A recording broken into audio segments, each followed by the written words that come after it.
welcome to episode 9 of the Darth Show.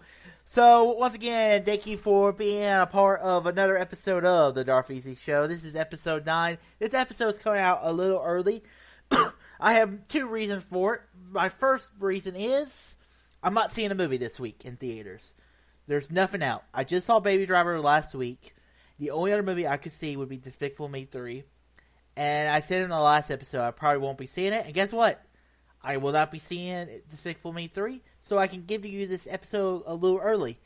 My second reason I'm doing this is because I want to do a second episode this week. This is only going to be a 1 week ordeal. But this week, on 4th of July, I'm going to be talking about... it's since 4th of July, America. I'm going to talk about most American movies of all time. And this isn't like a top 10 or top... This is just 5... I'm going to talk about 5 movies that I just think just embody American ideals and other ideas of that. So guys, make sure you check that out. It'll be out on tomorrow, on Tuesday. I'm going to be building that list up today. And probably before I even do the video or the podcast. But for now, let's get to the usual planet of the Darth Show. If you're new to the show, let me explain how it works. We talk about the movies. We talk about TV. We talk about video games. We talk about anime. We talk about books. And then we talk about what's coming up next week. So sit back, relax. However you're listening to this, make sure, before you do anything else, you need to go to www.youtube.com and subscribe to my YouTube channel at Darth Easy. Make sure you follow me on Twitter at Darth Easy2, as a capital D, capital E, and the number 2. Also, make sure you follow my Facebook account on Facebook. Go just search up Darth Easy, you'll find me there. And for any other stuff, just follow me on YouTube, guys. And make sure you tweet out me if you like what you've been listening so far. So let's get on to the movies. So the first thing I talk about in movies-wise, I only saw, this is for my classic movie review. And my classic movie review this week was a movie called The Amazing Spider-Man2. I did my review on it. Came out, well, it still feels like Sunday, even though it's actually Monday. This is the episode, this is the movie I just was dreading seeing. And, I don't think this is the worst Spider-Man movie. I think Spider-Man 3 is terrible. I think Amazing Spider-Man 2, when I first saw it, I really liked the movie. And I've seen the movie a couple times since, and I have to say, this movie is not a good movie. I just don't know. This movie, a lot of this stuff just felt really forced. I was noticing a lot of just bad stuff about it. First off, let's just talk about the villains. Jamie Foxx is a hell of an actor. He did such a great job in one of my favorite movies, and one of my favorite Tarantino movies, Django Unchained. I thought he was so good in that movie. And it made Spider-Man 2, it's like, instead of them taking work from the actual comic book of Spider-Man and Body and Electro, who I've always heard is a really cool villain, he decided to follow Jim Carrey's version of Edward Nygma, the Riddler, and just make that into his villain. And the stupid part about it is, he goes evil for no reason, and then he has his costume. He even built the label. I was like, what the hell is wrong with you? I mean, come on. And then Dane DeHaan as Henry Osborn. And one of the things I hate about this movie his character in this movie is that first he's a good guy. He's like, I'm going to take over my father's company. He meets with his father. He's like, this disease I have, it's genetic, so they're screwed. That just felt like a movie cliche to me. The only good thing and the only redeeming thing about this movie is the relationship between Peter Parker and Gwen Stacy. And Andrew Garfield and Emma Stone did such a good job in this movie. And that's one of my favorite parts about the first Amazing Spider-Man, is that the two had such great chemistry together. Another thing bad about this movie is the musical score. The score that Hans Zimmer does, it had elements of the original Amazing Spider-Man, but not much. And that's what I didn't like about the Amazing Spider-Man 2, because the first Amazing Spider-Man, I loved the music. Second one I didn't like, and it had this weird music of electro. It was just... It was just too weird. And the movie also fails because it was trying to set up like 10 different movies. It was trying to set up another Spider-Man movie. It was trying to set up a Sinister Six. I still want to see a Sinister Six movie. I think we should see that one day. But unless it's connected to Spider-Man, which is my problem with the Venom and all that, if it's not connected to Spider-Man, I don't want to see it. So, overall, guys, Amazing Spider-Man 2, you can check out my full review on my YouTube channel. I did do a little bit of a rant. It was a fun video to do. It's kind of fun to talk about bad movies at times. And that ends the movie segment of the show. Now it's time to move on to the TV segment of the show. So, my TV shows, a lot of my shows are died down, and I really only I have 4 shows to talk about. I have one Netflix show, which I kind of talked about last week. I got a show that just premiered, and I have one show that concluded, and another show which is kind of taking a little break. So really, I'll only be talking about one show for at least until next week, until after Game of Thrones starts. So first, we're going to talk about Big Brother 19. I like Big Brother. It's like a show like Survivor. I like it, and Big Brother 19 is the basic premise of Big Brother is you have 16 house guests, all trapped in a house for 3 months. They have to survive against each other and all kinds of other stuff. And you have things like the HOH. HOH has the power to nominate 2 house guests for eviction. Then you also have the competition called the Power of Veto. The Power of Veto allows you to take one person off the block. And then you have the eviction. It's basically Big Brother. That's how it is. And this season's been very interesting. One thing I don't like about Big Brother is just it's too studio controlled. And, a show like Survivor has where they don't really like to interfere too much. Big Brother, they completely interfere. The stupid Den of Temptations, just make a straight up Big Brother season. That's all you gotta do, and I think people would like it. But you know why? Because it's the summer. It's summer on CBS. There's no shows on TV. You have people like my mom and dad, they watch absolutely nothing. And really, the only the show my dad watches is Big Brother, because there's nothing else on TV, mainly because he doesn't like anything other than Westerns. But I'm not here to talk about him. I'm here to talk about Big Brother. So the first episode, you had Cameron go home. I was a little sad for Cameron, because I thought he got screwed over. I put out a tweet on Twitter. You follow me at Darth2 to see you see that little plug-in I made? Haha. So what I didn't like about that was it brought in this temptation where one of the older guy won $25,000, and once he won $25,000, they brought in a negative repercussion of a temptation, and it kind of screwed over one of the main house guests. And I think Cameron would have done pretty good this season of Big Brother. Fortunately, he got screwed over by CBS, by Allison Groder, by Julie Chen. I don't think Julie Chen has too much to do with it. But overall, So second episode, Cody wins HOH, nominates 2 girls. Third episode, one of the girls quits. So, wow, what a wuss. I was like, you can't play a game? You're just good. It's good you left. I'm glad you left. So that really concludes Big Brother 19 for the week. I'll talk about the eviction and so the way I'll be doing these Big Brothers, 3 episode reviews at a time. The next episodes will be episode 4, 5, and 6, and those will be the eviction, the head of household, and the veto.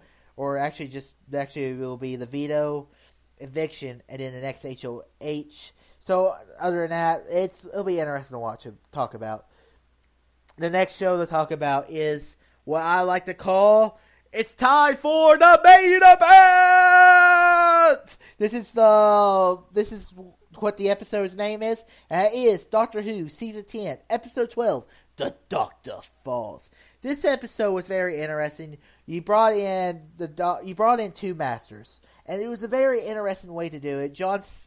We brought it back in John Simm's master. I love John Simm as the master. I really liked him. And then you also brought in Missy. It was kind of cool to see. And John Simm's like, why can't I remember you? And she's like, well, whenever there's a newer version of me, or you can't remember it because it would just fall in the timeline. So I'm like, okay, that makes sense.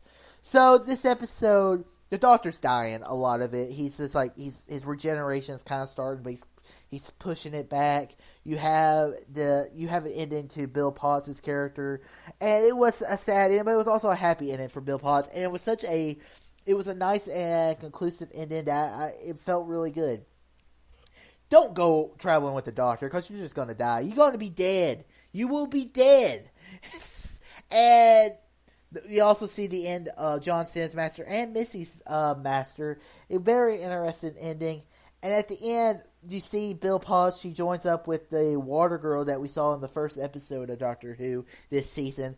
And it was a nice ending to her. And one day, you said the Doctor, he's laying down and he hears all the companions that we've heard from the 2005 series from then till now. You hear Rose Tyler, you hear Martha, you hear Donna, you hear Amelia Pond, you hear Jack Harkness, you hear not Rory, which was kind of funny. You also hear Clara Oswald, Nodell, and it was and the doctor's like, I don't want to do this anymore. I can't keep living a different face in life. And that's one thing I really liked. It reminded me a lot back in the David Tennant Doctor Who, where he's like, even if I change, it feels like dying. And, some of the doctors, they kind of accept that they're leaving. And it was kind of cool to see that Capaldi had a little more of an emotional stake to it, because he has been a little unemotional at moments in Doctor Who. So I like that it's emotional. He doesn't want to lose his individuality of the Doctor. So this was a great season of Doctor Who. It's probably my favorite of the three of the Peter Capaldi. I had to go back and think about it. But right now, I really do think this is my favorite season. Also, the ending where they brought back... There was this little special where you had the guy who played Filch and Walter Frey in like Game of Thrones and Harry Potter. And he was playing William Hartwell, the first Doctor. And it was cool to see him. I think the first Doctor is going to try to help the 12th Doctor move on, because the Christmas special will be the last time we see Peter Capaldi as a Doctor, unless he shows up in a Christmas special. And now it's time to talk about the next episode of the week. And that is Last Week Tonight with John Oliver, Season 4, Episode 18, Sinclair Broadcast Group. This episode was very interesting. You had some stuff about Trump, but mostly he was talking about this broadcasting network that controls a lot of local news. Not really much to talk about. Some of the stuff was really, really funny. And I really, really like this episode. The show is now on a bit of a break, so I'll be interested to talk about it in a few weeks. Next, this is the Netflix review I teased earlier. Last week, I talked about the first episode of Glow, which was the only episode I watched, and now it's time to talk about the full first season of Glow. I really like Glow's first season. I thought it was a very, very good show. And the thing I really liked about it was this show was such an easy binge. The episodes were 30 minutes long, and it was about female wrestling. And they're kind of acting, which kind of, brings up the element of, hey, wrestling's fake. And a lot of the gimmicks they do, the heels, and it was a very interesting way to do the show. And the only reason I think I got really, really into it was because I watched this YouTube show called the Movie Trivia Smowdown. And what the Movie Trivia Smowdown is, it's basically wrestling, but with the exception of it being movie trivia instead of actually wrestling.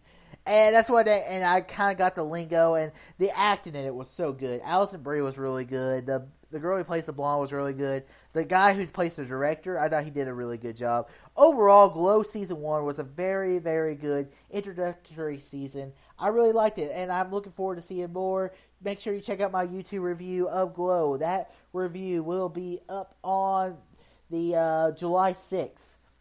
Alright, so now it's time to move on to the video game segment of the show. This is where I talk about everything going on in the world of video games. Well, actually, just the world of video games that I have been playing. And the game I'll be talking about this week is no other than Crash Bandicoot, the Insane Trilogy. I've been playing the first one. I got it Friday night. I've been playing a little bit of it at a time. I really like it. It is a little frustrating. It's a platformer game.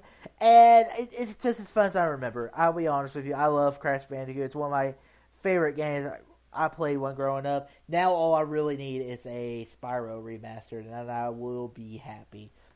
And now that is video game segment of the week, and now it's time to talk about my anime. This is everything going on from the Japanese anime collection, and it's the episode to talk about is Boruto, episode 13, The Demon Beast Revealed. At the end of this episode, we found out who the monster is, who's controlling the monster, and it's none other than the class rep. Forget what her real name is, but her father was a member of the Foundation, and he's like, "Revenge me! Destroy the village!"